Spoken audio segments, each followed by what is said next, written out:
পরম্পরার মধ্যে ধর্মের অবস্থান, আর প্রথাই ধর্মকে ধরে রাখা দায়িত্ব বহন করে, এটা সত্যি। কিন্তু কেবল প্রথাকেই কি ধর্ম বলে? বিবেচনা করুন। সত্য তো এই যে যেমনভাবে পাষাণের ভেতরে শিল্প থাকে, ঠিক তেমনি প্রথার মধ্যেও ধর্মকে পাওয়া যায়। এই পাথরের মধ্যেও শিল্প আছে। এই পাথরটাই শিল্প নয়। শিল্প ফুটিয়ে তোলার জন্য পাথরকে ভাঙতে হয়, অনাবশ্যক অংশগুলিকে কেটে বাদ দিতে হয়। ঠিক সেইভাবেই প্রথার মধ্যে ধর্মকে খুঁজে বার করতে হয়।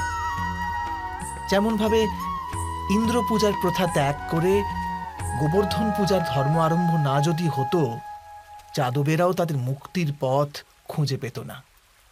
অর্থাৎ প্রথা পালনে যে বেশি গোঁড়ামি করে, ধর্ম থেকে সে বঞ্চিত হয়ে যায়।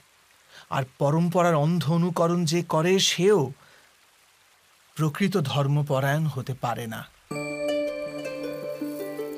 কথায় আছে, হংস সর্বদা নির্ঘীর পার্থক্য করতে পারে। দুধে জল মেশানো থাকলেও কেবল দুধটুকুই গ্রহণ করে। তবে কি যথার্থ ধর্মজ্ঞান পেতে হলে হৃদয়ে জ্ঞান থেকে প্রসূত বিবেক থাকা আবশ্যক নয়? আর সেই বিবেক না থাকলে যাকে আমরা ধর্ম বলে মনে করছি, তা আসলে প্রকৃত ধর্মই নয়। এমনও তো হতে পারে। স্বয়ং বিচার করে দেখুন।